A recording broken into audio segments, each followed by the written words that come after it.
Hi guys, I'm Ivory and welcome to my channel. So today I'll be reviewing the Foera foundation. If you go on Amazon, this is labeled as Amazon's Choice. Lots of positive reviews. I keep getting ads about it on my Instagram, so I figured if Instagram's gonna be that persistent, I might as well just give it a shot. I'll be showing you how this applies initially on the face as well as checking in throughout the day to show you how it wears. For anyone that's new here, I have both oily and acne prone skin, so my reviews are geared towards people with similar skin types. Before we get into the review, be sure to subscribe if you haven't already. I post new videos every single week, and be sure to also follow me on my social media. Everything is _IvoryCherry. Let's begin. So this is what the foundation looks like. It has a pump, which I always like. The packaging is plastic. I don't think this is a clear plastic. I think like there's a little bit of a frost to the plastic. On Amazon, this retails for $8.99, so $9. I went on the actual website where this is primarily sold and it retails for $26, but it is currently on sale for $12. I was a little worried that maybe I got a knockoff, but there's just so many reviews on Amazon of this foundation on the one that I purchased it off of, so I would assume that it's legitimate. If it is legitimate, then I would say go on Amazon to purchase it, because even on sale at the actual site, it's still cheaper on Amazon. In the bottle, you do get 1 fluid ounce, which is really standard for most foundations. I'm not saying that this isn't 1 fluid ounce. I'm just saying that this is the smallest packaging of 1 fluid ounce I've ever seen, because most of my foundations are 1 fluid ounce, and like, look at the size difference. Like, there's a big difference. And even this foundation, this isn't even a fluid ounce. This is 0.8, and it's like so much bigger. So I'm like, is this really 1 fluid ounce? The product is cruelty free, and on the bottle it says it is a soft matte, long wearing foundation, oil controlling, has a lightweight feel, and naturally flawless. To determine what applicator works better with this foundation, on this side I will be using a sponge,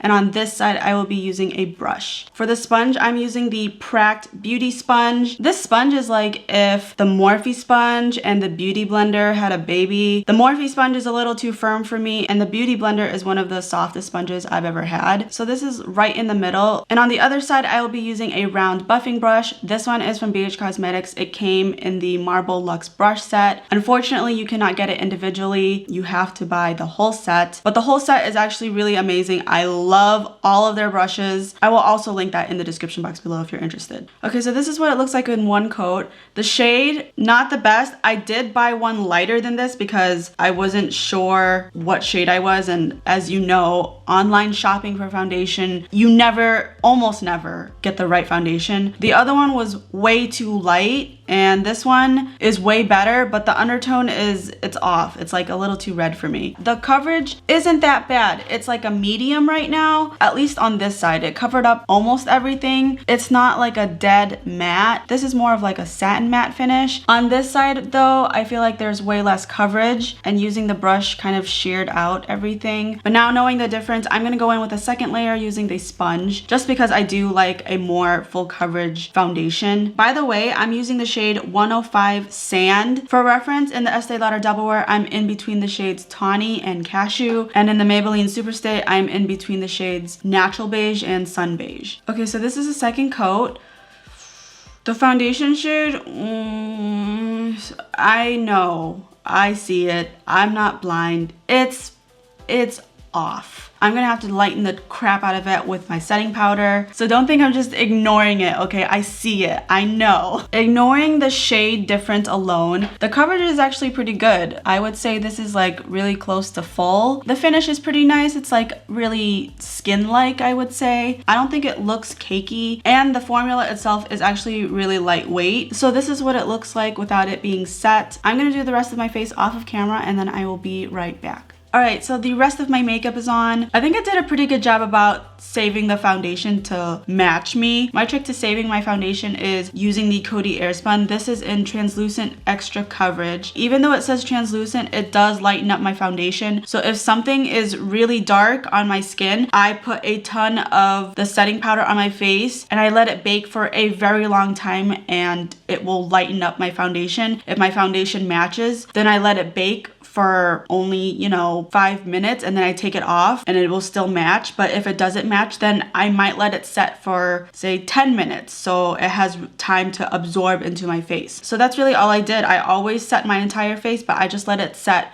for longer. Getting up close, I think everything still looks really good. It's not like bunching really weird around my acne, because like where my acne is, the skin over is always like a little bit dry, a little bit crusty, and it's not like flaky or anything, which is good. My nose looks really smooth and everything applied really nicely on top of the foundation. So far, I would say everything looks really good, so I'm very happy about that. So that is it for the first impressions. Like I said, I'm gonna be wearing this for at least 10 hours. I'm gonna go on about my day and I will check in a little bit. Okay, so it is now a little over the 6-hour mark. As always, I have not touched up or blotted, and I will definitely do that at the end of the day when this wear test is done. I am noticeably oilier and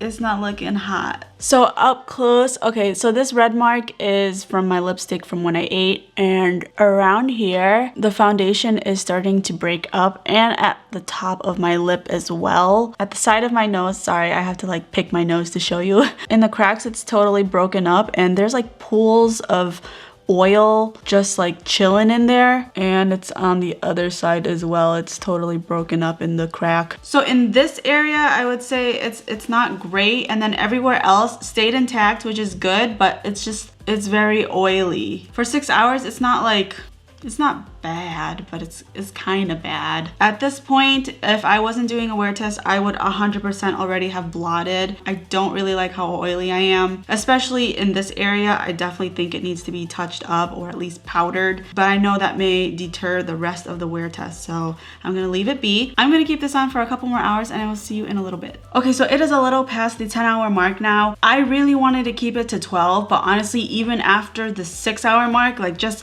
pushing it another extra hour was brutal because it's just so oily and shiny, and it feels heaviest around my nose because that's where the most oil has accumulated at this point. My husband came home around like the 7-hour mark and he was like, "Why is your face so wet?" And I was like, oh my god, like it's the foundation. It's ugh. So this is what the foundation looks like up close. As you can see, I'm very, very shiny. The coverage for the most part has stayed around the cheeks and like the forehead area. However, it looks like it's ready to just slide off. I also did sneeze today, so I kind of blotted, not really. It's just like I had to wipe my nose, and even though I technically like kind of touched up, really I was just wiping my nose. The oils have come back in my nose and it's totally broken up around my nose area, and especially in my chin and my upper lip area. It's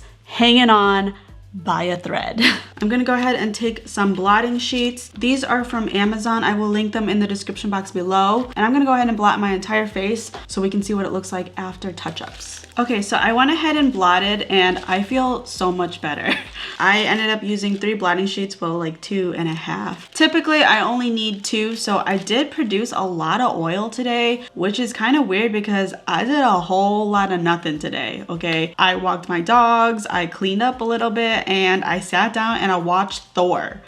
Again, I get in these moods where I just want to watch a specific genre of movies. Sometimes it's just chick flicks, sometimes it's just Disney movies. Lately, it's been like Marvel and DC, so I really haven't been doing anything that caused me to sweat this profusely. Now that I have touched up, the foundation honestly doesn't look that bad. It's still intact, it's still pretty good coverage. I mean, yes, the foundation is like gone here, and actually it's totally gone over here as well, but on the nose it doesn't look that bad. Like, it's not great, but it's not horrible. Some things that I do like about this foundation is that the smile line or this crack that I always get, I don't have that with this foundation, so that's nice. It's not like really cakey around my acne. It really is like this area and a little bit on the T-zone that's kind of like meh, but the rest of the face looks okay.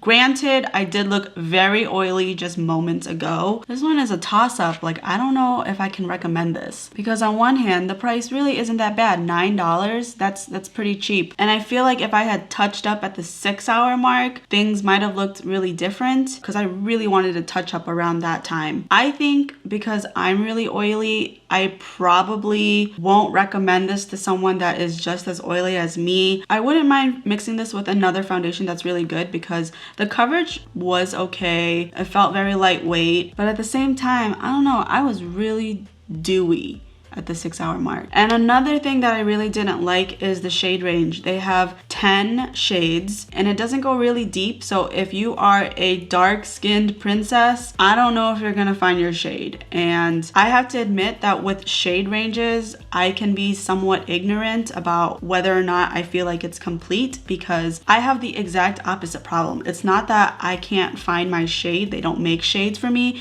It's that my shade is so common that often I can't find my shade because everybody has my shade. But the fact that even I recognize that the shade range sucks, that says a lot. With that being said, I think I'm gonna go ahead and say that I won't recommend this foundation. The price is really great and it had a great first impression on me, but the fact that I'm really unsure about it and I'm just like going back and forth about the pros and cons kind of just tells me I'm not really feeling this foundation, and I really wouldn't want to recommend something unless I absolutely love something. So on that note, I would say save your money because even though $9 is really cheap, first of all, on their site it was like $26, so that is really expensive. And on top of that, there are some really great drugstore foundations. I have done a wear test on a bunch of them. I will list them in the description box below so you can check them out and see maybe something that I really liked will work out for you as well. So that is it for this review. I hope that you enjoyed. If you did, don't forget to like this video and feel free to comment down below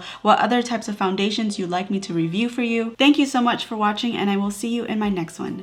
Bye.